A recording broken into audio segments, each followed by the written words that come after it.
दोस्तों नमस्कार। BPSC concept वाला चैनल में आपका स्वागत है। इस वीडियो में हम जनवरी 2023 के कुछ इम्पोर्टेंट करंट अफेयर को डिस्कस करेंगे, जो कि आपके 16th बीपीएससी के लिए करंट अफेयर सेक्शन में आप देखेंगे तो बहुत इम्पोर्टेंट हो सकता है। ठीक है, तो हम देख लेते हैं कौन कौन से टॉपिक इस वीडियो में हम डिस्कस करेंगे। पहला टॉपिक हमारा होगा यूक्रेन वार जो हुआ था, उसमें भारत सरकार एक कमेटी बनाई है। यह कमेटी एजुकेशन से रिलेटेड है, तो उस कमेटी के बारे में थोड़ा सा हम चर्चा करेंगे, क्योंकि एग्जाम में कई बार कमेटी का नाम पूछा जाता है।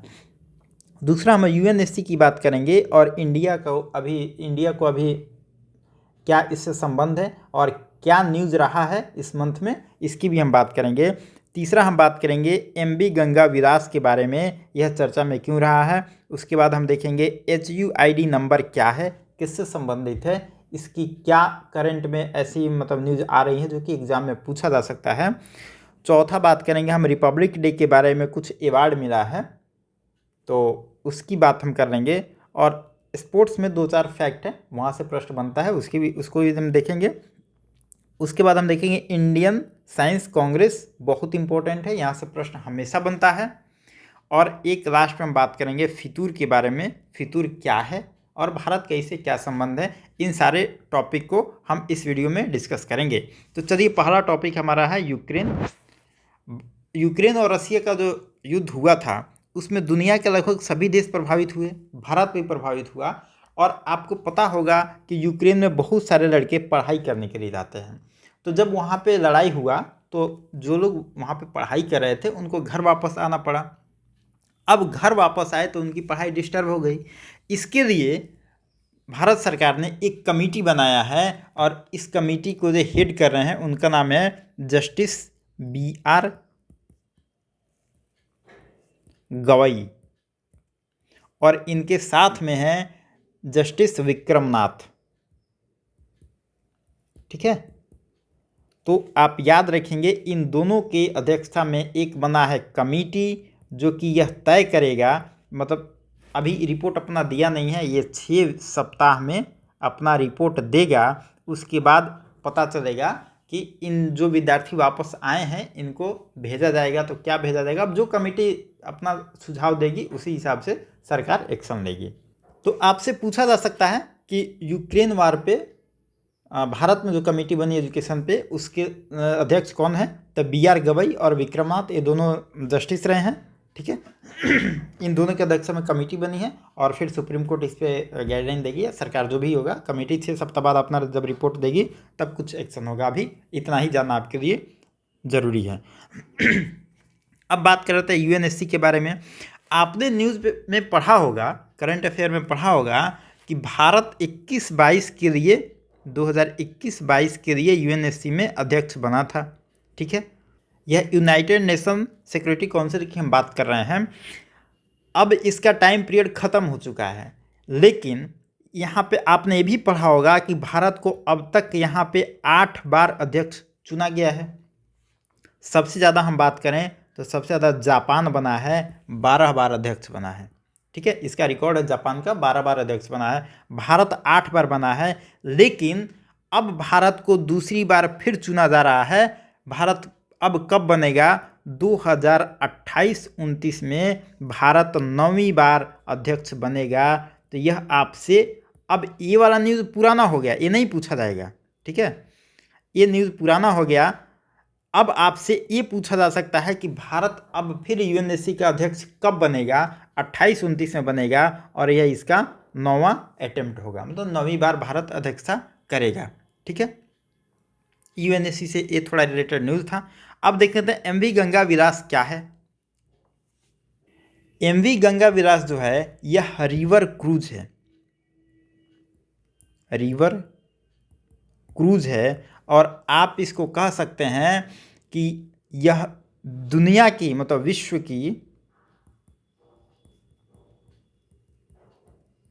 सबसे लंबी है। दुनिया की सबसे लंबी रिवर क्रूज कौन है, यह है एमवी गंगा विलास। ये कहाँ से कहाँ तक इसको चलाया गया है, ये रूट भी आप याद रखेंगे। ये चलाया गया है वाराणसी से डिब्रूगढ़। ठीक है, वाराणसी यूपी बताने की ज़रूरत है नहीं, और डिब्रूगढ़ मतलब असम। ठीक है, यहाँ पे चलाया गया। अब इम्पोर्टेंट इसीलिए हो जाता है क्योंकि बीच में यहाँ पे पड़ता है पटना। पटना में भी ये पहुँचा था, पटना में रुका भी, और यह पटना पहुँचता है आपको 16 जनवरी को। 16 जनवरी को जब पटना पहुँचा तो यहाँ इसमें जितने यात्री बैठे हुए थे, जितने लोग बैठे हुए थे, सबको पटना का गोलघर, म्यूजियम, हरमिंदर जी, पटना साहिब वगैरह जो भी है, मतलब जो भी ऐतिहासिक जगह है पटना का, उनको यात्रा कराया गया, दिखाया गया। तो पटना में 16 जनवरी को पहुंचा है। तो क्या पता एग्जाम में पूछा जा सके, जैसे इस बार योजना से एक सवाल पूछा था कि मुख्यमंत्री ने योजना कहाँ से शुरुआत की, 27 और 28 दो डेट में कन्फ्यूजन था, तो ये भी थोड़ा सा याद रखेंगे। और विश्व की सबसे बड़ी रिवर क्रूज है MV गंगा विलास, ये तो बहुत इंपॉर्टेंट है। ठीक है, चलिए आगे देख लेते हैं। HUID नंबर क्या है, ये बहुत इंपॉर्टेंट सवाल है, आप इसको थोड़ा सा याद रखेंगे। ये HUID क्या है, ये है हॉलमार्क यूनिक आइडेंटिफिकेशन नंबर। अब आपको नाम से तो पता चल गया कि हॉलमार्क से संबंधित है। यह हॉलमार्क किस चीज़ के लिए देगा, यह हॉलमार्क देगा आपको सोने के लिए। सोने का जो भी ज्वेलरी आप बनवाएंगे तो उस पर एक हॉलमार्क दिया जाएगा, उसको कहा जाएगा HUID। तो अगर आपसे ये प्रश्न पूछा जाता है कि HUID नंबर किससे संबंधित है, तो सोना, पेट्रोलियम वगैरह कुछ भी ऑप्शन में आ सकता है, तो आप ऑप्शन मारेंगे सोना। अब इसमें क्या होगा, यह HUID जो होगा ये 6 अक्षर का, मतलब 6 डिजिट का कह सकते हैं, एक अल्फ़ा न्यूमेरिक कोड होगा। अल्फ़ा न्यूमेरिक कोड क्या होता है कि जैसे 2 हो गया, ए हो गया, फिर @ हो गया, है ना, फिर बी हो गया, तो कुछ कुछ होता है, सारा चीज़ इसमें होता है, कैपिटल भी होगा, स्मॉल भी होगा, कुछ ABCD, मतलब ABCD नहीं, 1 2 3 4 का वर्ड होता है, फिर @ वगैरह होगा। आप कभी पासवर्ड सेट करते हैं तो ये सब मांगता है ना। तो अल्फ़ा न्यूमेरिक 6 डिजिट का कोड होगा, आप ऐसे कह सकते हैं, मान लेते हैं 6 डिजिट का कोड है, तो यही अल्फ़ा न्यूमेरिक हो सकता है ना। तो इस टाइप का इसमें कोड दिया जाएगा, और इस कोड को आप कहीं भी चेक कर सकते हैं कि यह अच्छा, मतलब शुद्ध है कि नहीं है। यही है HUID नंबर, जो गोल्ड को परखने के लिए, जानने के लिए, और उसमें धोखाधड़ी नहीं हो, इसके लिए बनाया गया है HUID। यह जनवरी में इम्पोर्टेंट था, तो थोड़ा सा इस पर भी आप ध्यान देंगे। अब हम देख लेते हैं रिपब्लिक डे के बारे में। रिपब्लिक डे के बारे में 2-3 इंपॉर्टेंट फैक्ट है, अवार्ड वगैरह दिया गया है। तो देखिए, रिपब्लिक डे में झांकी हर स्टेट का अपना अपना होता है। सभी स्टेट में जो स्टेट सबसे बेस्ट करती है उनको अवार्ड दिया जाता है। तो सबसे अच्छा जो रहा है झांकी, वो रहा है उत्तराखंड का। आपसे एग्जाम में पूछा जा सकता है कि रिपब्लिक डे 2022 हुआ है, 2023 जो हुआ है, इसमें सबसे अच्छा झांकी किस राज्य का रहा है, वो रहा है उत्तराखंड का। ये तो हो गया राज्यों के बारे में। अब हम मंत्रालय के बारे में भी, हर मंत्रालय का भी अपना अपना झांकी आता है। तो अगर हम मंत्रालय की बात करें, कौन मंत्रालय सबसे बढ़िया काम किया, मतलब झांकी प्रस्तुत किया, वो है आपका ट्राइबल मिनिस्ट्री, जनजातीय मंत्रालय, जनजातीय मंत्रालय, ट्राइबल मिनिस्ट्री हो गया। इसको सबसे मतलब अच्छा माना गया। मंत्रालय में पूछेगा तो जनजातीय मंत्रालय, अगर स्टेट में पूछेगा, राज्य या केंद्र शासित प्रदेश में पूछेगा, तो वो आंसर हो जाएगा आपका उत्तराखंड। देखिए, पहले आप पढ़े होंगे यूपी को मिला था अयोध्या की झांकी के लिए, लेकिन इस बार यूपी नहीं, इस बार उत्तराखंड है। ठीक है, अब हम देख लेते हैं स्पोर्ट्स से 2-3 फैक्ट इंपॉर्टेंट हैं। देखिए, वर्ष जो पिछला साल बीता है 2022, उसमें कुछ अवार्ड मिला है कुछ क्रिकेटर को। इसमें आप देख सकते हैं कि जो एक है सूर्य कुमार यादव। क्रिकेट के बारे में लोगों को ज़्यादातर जानकारी होगा ही, बताने की ज़रूरत नहीं है, फिर भी इनको कहा गया है T20 का सर्वश्रेष्ठ क्रिकेटर। सर्वश्रेष्ठ क्रिकेटर इनको घोषित किया गया, उसके अवार्ड इनको मिला है। ठीक है, ये हम T20 की बात कर रहे हैं। और अगर हम बात करें विश्व, मतलब इस 2022 का, वर्ष के सर्वश्रेष्ठ क्रिकेटर ऑफ द ईयर किसे मिला है? ये मिला है बाबर आजम को। बाबर आजम कहाँ के हैं? ये पाकिस्तान के खिलाड़ी हैं, ठीक है। ओडीआई में इनको मिला है, वनडे में। और अगर हम टेस्ट की बात करें तो सर्वश्रेष्ठ क्रिकेटर के अवार्ड मिला है बेन स्टोक्स। ये कहाँ के रहने वाले हैं? यह इंग्लैंड के रहने वाले हैं, ठीक है। तो देखिए, अगर T20 की बात की जाए तो सूर्य कुमार यादव होंगे, अगर वनडे की बात की जाए तो बाबर आजम होंगे, और टेस्ट की बात की जाए तो बेन स्टोक्स होंगे, जो कि इंग्लैंड के रहने वाले हैं। तो ये 2-3 फैक्ट आप आगे बढ़ते हैं। इंडियन साइंस कांग्रेस की बात हम कर लेते हैं। इंडियन साइंस कांग्रेस का सम्मेलन कहाँ हुआ? ये हुआ आपका नागपुर में। ये 108वां कॉन्फ्रेंस था या सम्मेलन था, जो कि 3 से 7 जनवरी तक हुआ। आपके लिए यह 2 चीज़ बहुत ही इंपॉर्टेंट है, एक नागपुर, दूसरा 108वां, ठीक है। अब इसका थीम क्या है? देखिए, थीम पे पीपीएससी प्रश्न अब पूछ रहा है, तो थीम इसका अगर देखें बहुत बड़ा थीम है, हम बता देते हैं आपको। महिला सशक्तिकरण,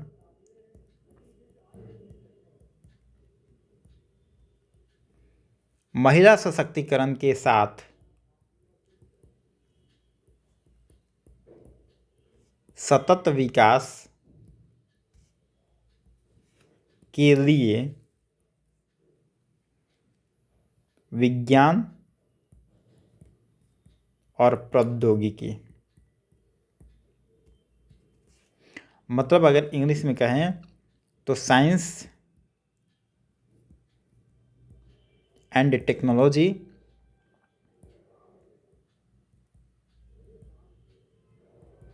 for sustainable development with women empowerment, ठीक है। बहुत बड़ा है और मुझे नहीं लगता इतना बड़ा थीम कहीं और मिलेगा, है ना।